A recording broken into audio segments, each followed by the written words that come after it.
Seja bem-vindo ao nosso primeiro episódio do Nobres Cash. Eu sou Rosana Barros, estou aqui para te ajudar a facilitar a sua vida no mundo imobiliário, com muitas informações. E este primeiro episódio eu trouxe um grande amigo, um conhecedor nato de financiamento bancário. Se você acha que financiamento bancário é de deixar os cabelinhos em pé, hoje você vai ver que é bem tranquilo quando você tem um correspondente que entende realmente dessa situação. Meu convidado hoje é o Thiago Willemann, que, olha, gente, para falar nome em inglês já é difícil. Alemão, então, desculpa se eu errei, mas, Thiago, seja muito bem-vindo. Esse é o nosso primeiro episódio de 2025. E, começando o ano, as pessoas já estão pensando em comprar um imóvel. E às vezes tem aquele medo do financiamento imobiliário, de banco, de como paga a taxa de juros, o que é bom, o que não é. E a minha pergunta para você, qual é o melhor momento de financiar o imóvel? Então tá, obrigado pelo convite. Acertou meu nome, tá? Vixe, foi bom, hein? Então tá. O melhor momento de financiar um imóvel, ou comprar um imóvel através de financiamento, eu sempre falo que é hoje, tá? Por que é hoje? O mercado imobiliário e, claro, os bancos, eles têm momentos diferentes, taxas de juros, né? O mercado, existe taxa Selic, que varia a condição de juros do mercado financeiro. Só que isso tem uma variação e, claro, a gente gostaria que sempre tivesse uma condição excelente de juros, né? Mas a gente sabe que não está. O Brasil, na situação atual, não está numa condição perfeita de taxa de juros. Só que a taxa de juros também interfere na questão do imóvel, do valor do imóvel. Então tem essa diferença? Então, assim, vamos lá. No momento que a taxa de juros do mercado está um pouquinho mais alta do que a média, a tendência dos imóveis é que os imóveis estejam uma valorização menor. Automaticamente, quando tu vai fazer um financiamento, não, mas a parcela ficou muito alta, eu acho que não vai enquadrar, vai ficar muito difícil. Legal, naquele momento pode ser que fique um pouquinho pesado, né? Mas se tu for analisar e comparar com um aluguel ou com outros fatores, tu vai ver que não é tão pesado. Até mesmo porque quando tu conseguiu encaixar uma parcela decente, que dentro do teu orçamento, que tu consiga comprar e viabilizar aquele imóvel, é o momento certo. Por quê? No momento que tu conseguiu achar um corretor de confiança, essa parcela ou aquele imóvel que enquadra no teu orçamento, é o momento ideal. Por quê?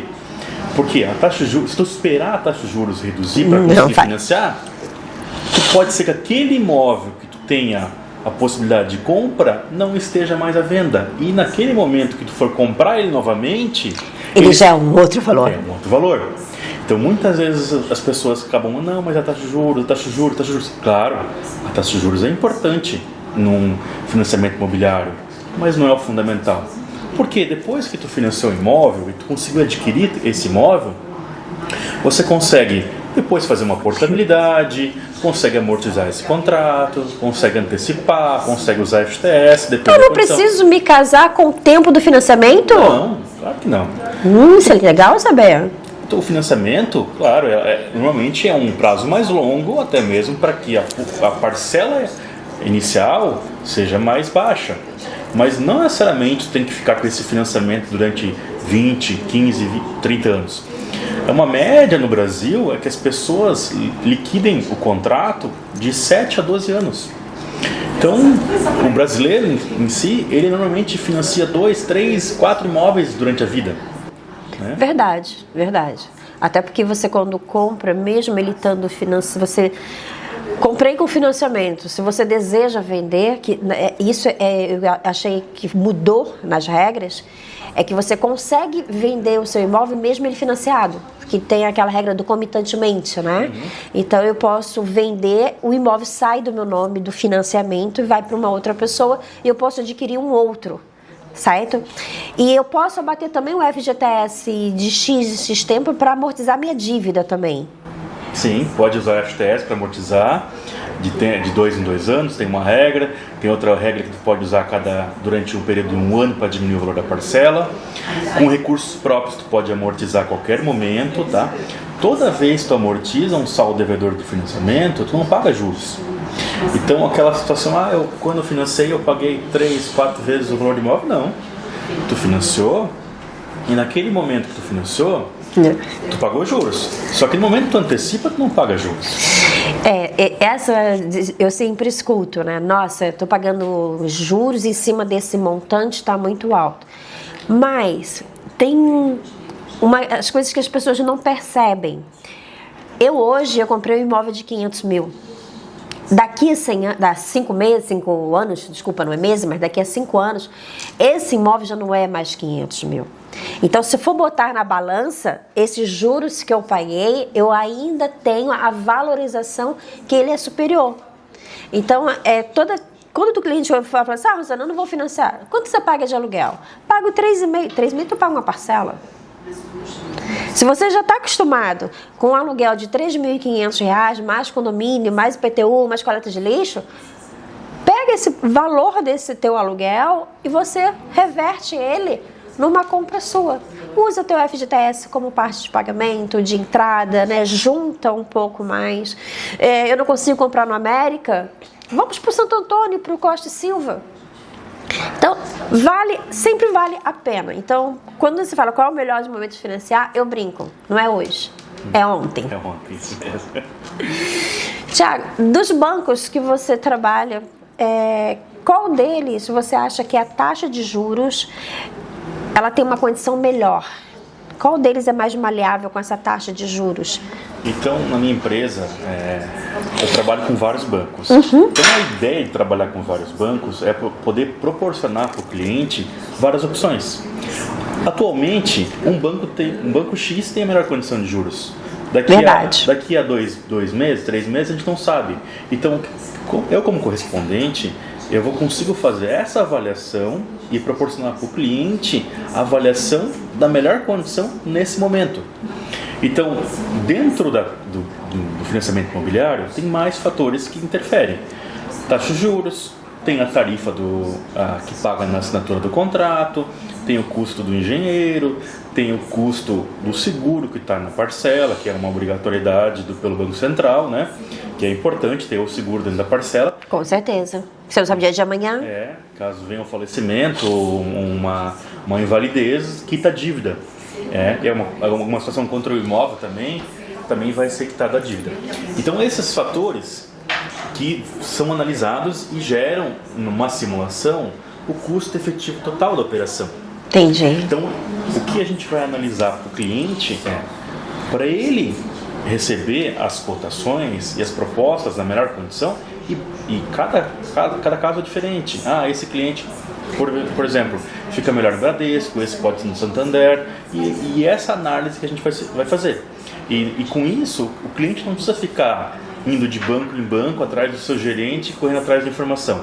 Através de uma empresa, que nem a minha como correspondente, vai conseguir fornecer para ele de forma rápida e ágil as opções de vários bancos. E aí já consegue avaliar o cliente para ver a questão da documentação, onde que é melhor, onde que é mais fácil viabilizar aquele financiamento. Ou se ele é correntista, ou se ele tem um relacionamento com o banco, isso também ajuda um pouco. Com certeza. Se ele já tem relacionamento com o banco, muitas vezes uma condição de juros a gente pode verificar para tentar uma condição melhor de juros para ele, né?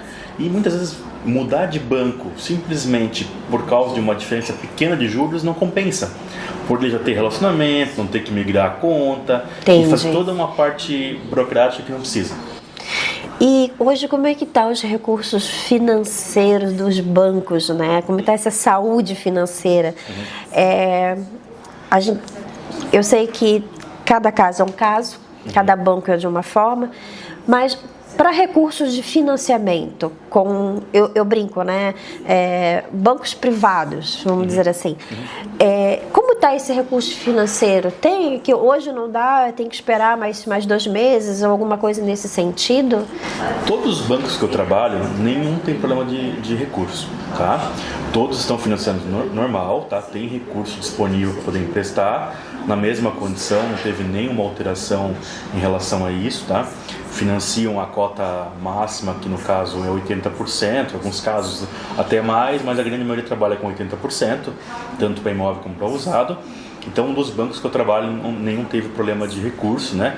Claro, a gente sabe que o mercado teve uma situação, mas, como eu falei, o mercado imobiliário, ele vai se ajustando e ao longo da história já teve várias situações de bancos de alterações, mas ele continua firme, porque para o banco é muito interessante financiar um imóvel. Claro, porque ele tem você como cliente, você querendo ou não, é um relacionamento. Então, o banco tem maior interesse em financiar. Então, ele gera recurso, até o sistema financeiro proporciona recurso para isso.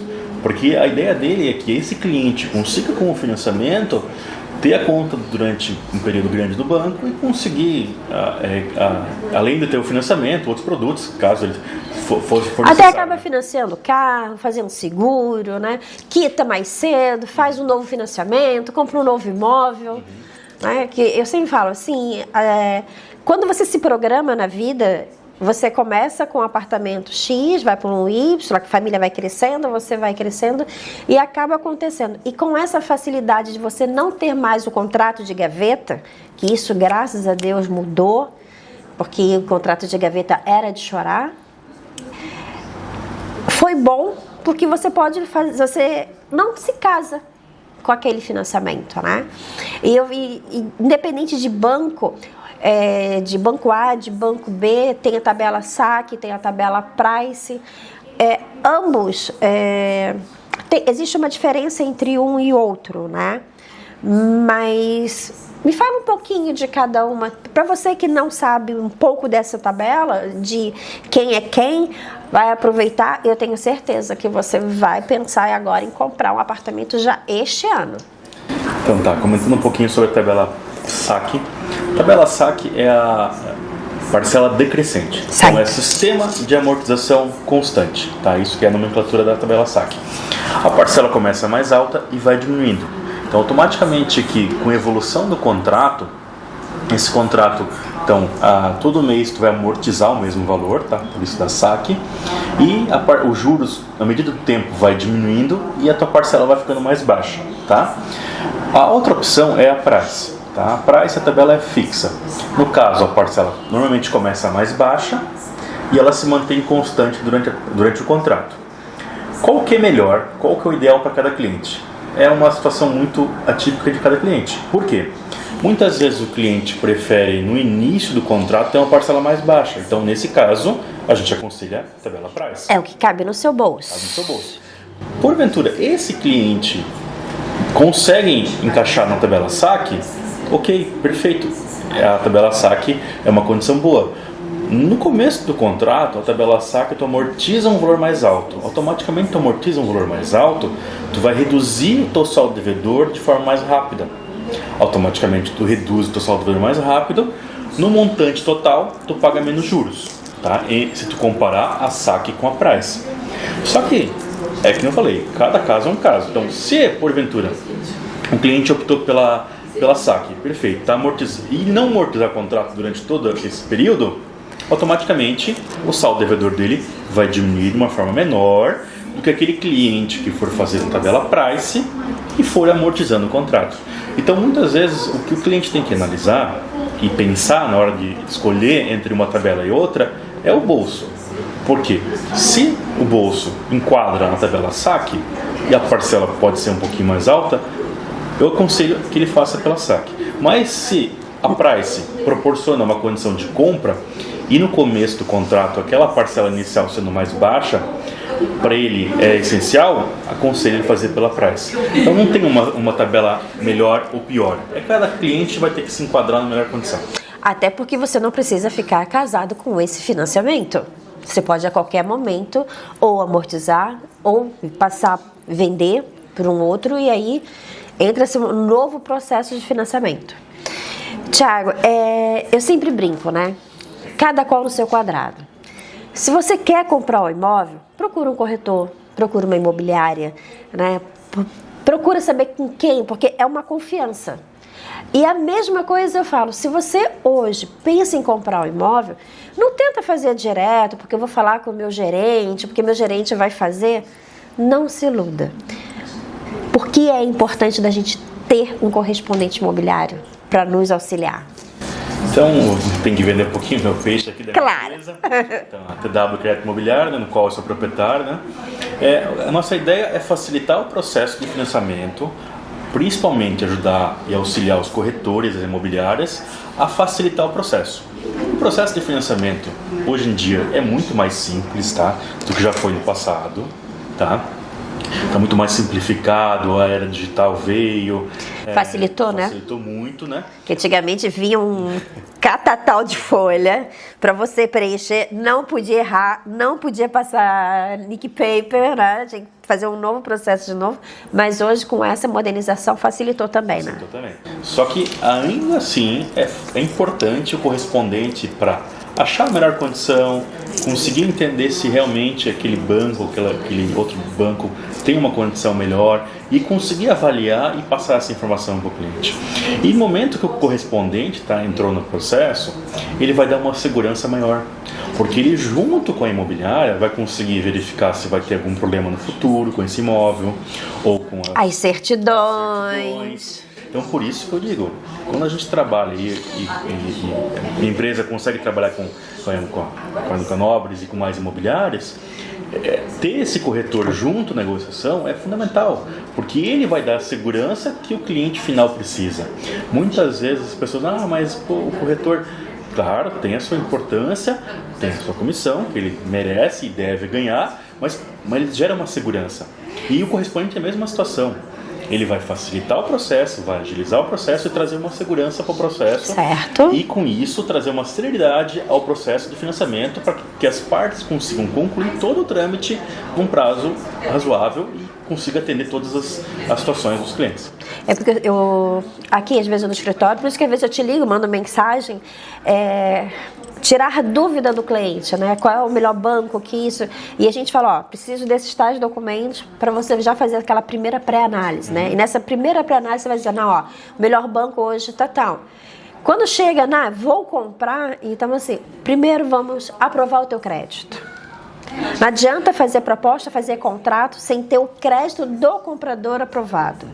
Não, mas eu ganho bem, eu tenho uma boa renda, eu tenho carro, mas às vezes a tua renda está comprometida. Então, o importante de ter um correspondente para te auxiliar a isso é que ele vai te dizer até quanto você realmente pode comprar, quanto o banco vai te emprestar, qual vai ser a sua parcela. E isso, para nós corretores, dá uma segurança muito grande. Porque quando você vai fazer uma venda e que você tem que falar com o gerente do cliente comprador, primeiro é que ele não te dá nenhuma informação. Segundo é que já está no processo, já foi para São Paulo. Mas com quem eu falo em São Paulo? Já passa 30, 35 dias, 40 dias e o vendedor... Ai, meus cabelos estão puxando. Não, mas você me disse que era 10 dias, 30 dias... Normalmente, um processo de financiamento, quando ele entra redondo, mais ou menos quanto tempo leva final para que se assine um contrato com o banco? Porque depois nós temos a segunda etapa, né? Pagar o ITCMD, pagar o FRJ, não, minto, ITBI. ITCMD é um outro caso. Desculpa, pagar o ITBI, o FRJ, levar para registro e aí cada registro tem o seu tempo para registrar e devolver para o banco.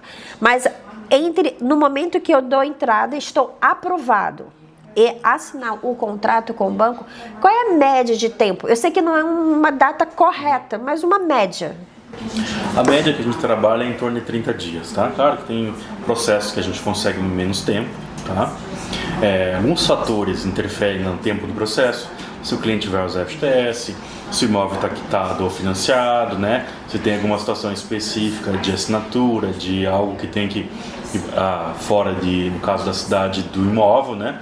Mas a gente sempre trabalha em média de uns 30 dias, tá? Claro que tem felicidade que vários processos a gente consegue viabilizar com menos de 30 dias, com 20, com 15 dias, e até mesmo porque com a parte digital, a ideia dos bancos é que até as assinaturas não existam mais de forma presencial. Seja tudo digitalmente. Então, a interação de conseguir assinar de forma digital facilita, ganha tempo, né? A parte de avaliação dos engenheiros também está tentando otimizar para que o engenheiro ganhe tempo na avaliação. Então, esse tipo de estratégia que o banco está tomando, de melhoria do processo, é para diminuir o tempo. Então, se a gente conseguir chegar num processo de 20 dias, 15 dias, é perfeito, ou até menos, né? Claro que eu já consegui viabilizar processos com 7 dias, com 10 dias, mas cada caso é um caso. Então, na média, a gente tenta trabalhar dentro de 30 dias, que é uma média normal de todos os bancos, né? Claro. Que já é um esperado, levar de 30 dias a 40 já é um esperado. Cada banco tem uma situação diferente, de certidões, de documentos do vendedor, do comprador, e com isso vai interferir no tempo do processo. Muitas vezes também a demanda do banco em relação à esteira, que vai fazer os contratos, né? Interfere no tempo. Mas em média é isso, tá? Então, assim, hoje a gente pode falar que o financiamento imobiliário com uma empresa competente que consiga dar o auxílio correto, é isso, é esse tempo. E eu vou te dizer para você, só o correspondente, ele sabe te dizer quais as certidões que o banco A, B e C pedem, porque cada banco tem o seu critério. E não adianta querer brigar. Não, eu não vou mandar. Se não vai mandar, teu processo não anda. Então, o correspondente, ele já sabe, ele já te dá a lista de documentação que você precisa apresentar para que teu processo flua mais tranquilo. Isso aí. Então, as atualizações que o banco faz, de certidões, de formulários, como a gente está no dia a dia, trabalhando com o processo, a gente recebe de forma rápida do banco, já consegue se atualiza com o sistema. Então, eu como correspondente, meus funcionários, no caso eu, temos acesso ao sistema do banco mesmo. A gente consegue entrar no sistema do banco, aprovar o crédito do cliente direto no sistema do banco, ter todo esse acesso para conseguir dar esse suporte. E claro, como a gente trabalha somente com financiamento imobiliário, a gente consegue dar um suporte muito melhor para o corretor. Claro, aí vocês têm um know-how do assunto, né? Isso mesmo. Tiago, te agradeço muito ter aceitado o meu pedido. Esse ano de 2025 vamos estar trabalhando sempre muito juntos. Gosto muito do teu trabalho. Esse foi um dos motivos de você estar... Porque nós, corretores, precisamos de vocês. E tem muitos assuntos que nós não dominamos. Então, essa integração entre imobiliária e correspondente, entre corretor e correspondente, vai facilitar a vida do comprador, do vendedor e da intermediadora, que está dos dois lados fazendo a ponte. Então, é muito importante que você hoje só compre com um corretor devidamente credenciado ou uma imobiliária. Para fazer o financiamento, um correspondente. Obrigado pelo convite, fico muito feliz, muito lisonjeado pela poder participar e poder auxiliar e poder ajudar as pessoas que estão em casa e conseguir viabilizar, através de um financiamento imobiliário, a compra do imóvel. E eu que agradeço. Sejam bem-vindos a mais um programa do Nobres Cash. Hoje finalizamos com financiamento imobiliário. Dicas importantes para você. E não esqueça, pensou em comprar financiado, correspondente, bancário. Obrigada.